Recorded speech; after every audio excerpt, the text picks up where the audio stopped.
Makadimo semhuri yeZimbabwe kusangana zvekare pano pachivhitivhiti paTV yenyu patinokupai nyaya nenhoroondo dzinenge dzichiitika munyika yeZimbabwe. Nhasi uno pachivhitivhiti chenyu tauya kuti tikuonesei zvimwe zvinhu zviri kuitika munyika yeZimbabwe kuti musazoti right. Ndofunga mhuri yeZimbabwe yese iri kuvhunduka kunyanya mativi mana enyika yeZimbabwe ese ari kuvhunduka kuti ko Emerson Mnangagwa zvaari kuchinja masoja zuva nezuva, chii chaari kuita, zvaari kuchinja macommanders, chii chiri kumboitika. Regai ndikuudzei chokwadi chiripo, kuchinja macommanders hakuna basa. Manzwa here mhuri yeZimbabwe, makanditeerera pano. This is state of affairs. To chivhitivhiti chenyika tinenge tichitaura nyaya dzechokwadi pano. Kuchinjwa kwemacommanders hakuna zvakunoshanda. Musanyeperwe, ndati musazonyeperwe, musazombofe makanyeperwa muchifungidzira kuti macommanders ane zvaanoshanda. Right. Kana pane mawhisperings anenge ari mumacorridors esimba epower achitenderera kumajunior ranks, ndofunga makaona zvakaitika kuBurkina Faso kuti pane vakomana vakazongowerekana vabata chinhu. Ndo nyaya iripo, ndo situation yatakatarisana nayo muZimbabwe. Majunior soldiers don't judge vakomana vechidiki vaya vari muarmy. Ndo the backbone yemilitary, ndo musana wemilitary wearmy. Saka makange muchifungidzira kuti magenerals vanopa command, vanokupa command, but vakomana vanogona kusazviteerera zvezvi. Saka ndo situation yatinayo izvozvizvi. Kune mawhispers ari mumacorridors esimba ari kutaura kuti nyaya iyi yakasvika kumajunior ranks, hazvina kumira zvakanaka, panogona kungotsuka ropa any day. But according to Honorable Kelazivo, vane zvavari kutaura panapa, vari kuti the dangerous soldiers in a military setup are not the commanders, it's actually the juniors. When they started whispering in corridors, know that there is no turning back. Look at what happening in Iran. They have taken control of the region. Fear junior soldier worldwide. So nyaya iyi imessage iri kutosendwa straight to ZANU-PF kuti fiye vanhu ava, zvamuroda kuita izvi hazvina kumira zvakanaka.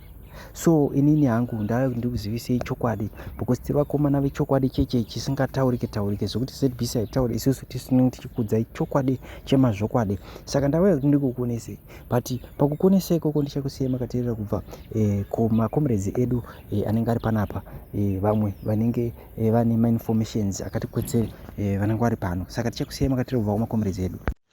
Kana wafunga kuita something about the constitution, ita chamisa hapo ipapo. Iwe une maoko nemuromo, une pfungwa, une pati yako.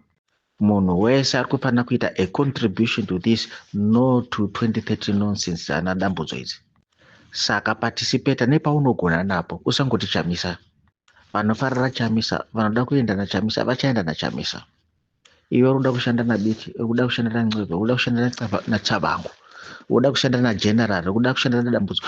Choose wauri kuda wacho ushanda naye, as long as you go to the same common purpose yekuti no to 2030 tenge chiwirirana newe. But zvekuda kuzobata mutungamiriri wevanhu Nelson Chamisa, aiwa, izvo siyana nazvo. Nhasi munhu wese ari interested anocontributa nemagonero ake, anogona kutaura anotaura, anogona kudiwa nevanhu anodiwa nevanhu, anogona kumhanya achisungwa anosungwa sabiti, anogona kumhanya achirohwa anorohwa samatuku. But the point is each and every person ari kuita their own little contribution to the full purpose yekuti this 2030 nonsense dzana dambudzo dzisabudirire. Inga maretired generals vamwe vacho ari kutozviita wani, inga mawar veterans arimo futi, vanhu vekuzanu varimo futi, vaya vanosapota kuvheya. Saka each and every person ari kuita their part yaanogona nayo iyoyo. Hapana coalition, but we have a common of purpose. The purpose iri yekurambidza kuti this 2030 nonsense dzedambudzo idzi, 2030 nonsense dzeZANU-PF dzisaite pass through, vanhu varegere kuitwa subjected to these constitutional changes dzeZANU-PF dzinongobenefita ZANU-PF ende zichibenefita futi in particular dambudzo. Saka chamisa siyana naye, iwe ita zvako zvaunogona nepati yako kana kuti uri wega, but ita zvaunogona iwe usina chamisa mukati. Une chokwadi chamwari kuti chamisa akangotaura chete ka, akangotaura publicly izvo zviri kuitwa nanaBiti izvi nanaSikala nevamwe mapoliticians aripo, anobva atosungwa immediately. asati atomupedza statement iyoyo anenge atosungwa kudharadhara neZANU-PF, and paanopinda mujeri ipapo vanobva vatorasana nemakiya. He's never going to get out again. At least alive, he's not going to get out again because ZANU-PF inenge yatosolva problem yayo yese. Chamisa akangoregera kuva on the political scene, ZANU-PF yagarika. Saka vakamuteya seriously. Vari kumonitira zvese zvaari kuita kwese kwaari kufamba. Vari kungoda kungoti aite a misstep chete kuti angokanganise kutaura so that they have an excuse yekuti vamusunge. So far they have not been able kuti vawane anything, any excuse yekuda kumusunga. The last time vakada kumbozviita izvozvo zvakazorambwa even nana Valerius Banda paipai paanga achiri musoja. Paipai pakaitwa bhomba pakaexplode bhomba reku White City paipai. Dambudzo indisi team vangu vari kuda kuti Nelson Chamisa ndiye anga planta bhomba iroro, but it was so much, so outrageous, even mauto akabva aramba, saka vakabva vastopa that type of accusation. And pamwe pese apa vanozva kuti Chamisa haaite zvinhu zvinoita kuti ZANU-PF wane excuse yekumusunga, saka vari kuedza nepavanogona, but vari kushaya mukana wekuti vawane way yekuti vagone kumusunga vamukande mujeri and ofira mujeri umomo. But vanoziva kuti Chamisa akangotaura kuti ngatifambei takadai, ngatibudei takadai, ngatiendei takadai, vanhu vanoteera. The whole country rinoteera, even vanhu vekuZANU-PF vanoteerawo futi. Ivo vana Rutendo Matinyarara vanenge vari muiva, vana Benji and others vese vanotouya vatanga kuteerera Nelson Chamisa because kunenge kuine vanhu. The whole of Zimbabwe inomuteerera, the whole of Zimbabwe inomuteerera. Saka ZANU-PF yakatomumaka. So it's a good thing kuti Nelson Chamisa haasi kuita zvezvezvi zvinobva zvanzi neZANU-PF waita chinhu chakaipa saka tokusunga. Saka no, Chamisa is one step, no, many steps ahead of ZANU-PF. Haina chikonzero chokumusunga, and it's a good thing because tinomuda Nelson Chamisa ari outside of prison achititungamirira isusu vanhu veZimbabwe. Tinoda kutungamirira zvimwe zvese izvi zvaana Biti, zvaana Sikala, zvaana Madhuku, zvaana Savangu, zvaana Ncebeshe, zvaana Dhage, mahumbwe, vana Linda, mahumbwe chaiwo, mahumbwe epwere, pada dzaitaurwa naGezadzi idzi ndidzo dzavari kutamba. Done during delimitation, meaning to say there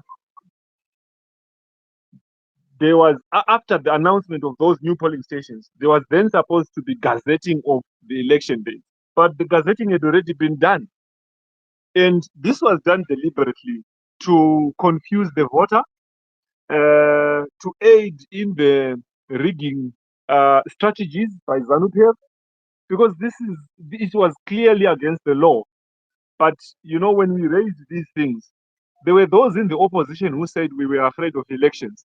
But they were the first ones again to then come and say, oh no, the election was rigged using the delimitation. But they were the very people that were supporting the delimitation, even sending lawyers, amicus curiae, to support delimitation, you know, and the delimitation that we're still talking about today, which we are still challenging.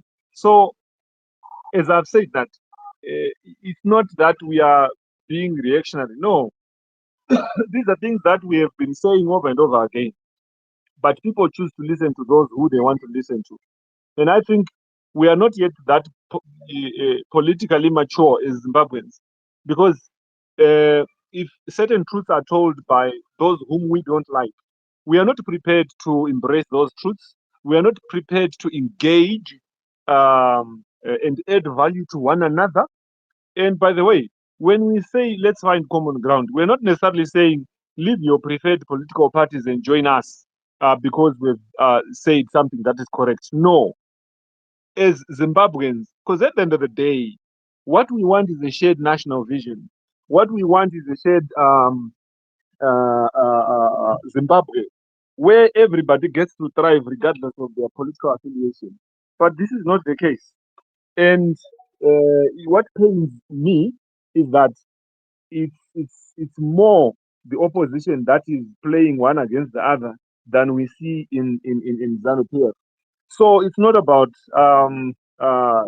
being reactionary. We have been saying these things over and over. Even this 2030 agenda thing, you remember that the MDC was the first to talk about these things, and no one really was keen to talk about these things. They thought that, well, it's a sideshow. That's the whatever that means. It's a word that I feel has been abused from by those who mainly are in the opposition. They'll tell you that no, my side shows Anamonzora, don't listen to them. But then coming back now, we are faced with a very dangerous situation where we now have to coalesce, where we now have to come together. Just recently, you heard other people from the opposition saying, "Ayo, vamwe Marute Embra," and all that. It's quite sad that in this day and age we still refer to one another as dogs or something relating to dogs. And usually, when you hear these kind of things, history has proven this to be very correct. Sadly, we have had during the period of Gukura Hundi, people were referred to as cockroaches, all sorts of derogatory names. And the next thing that happened after that was the mass murdering of people. It all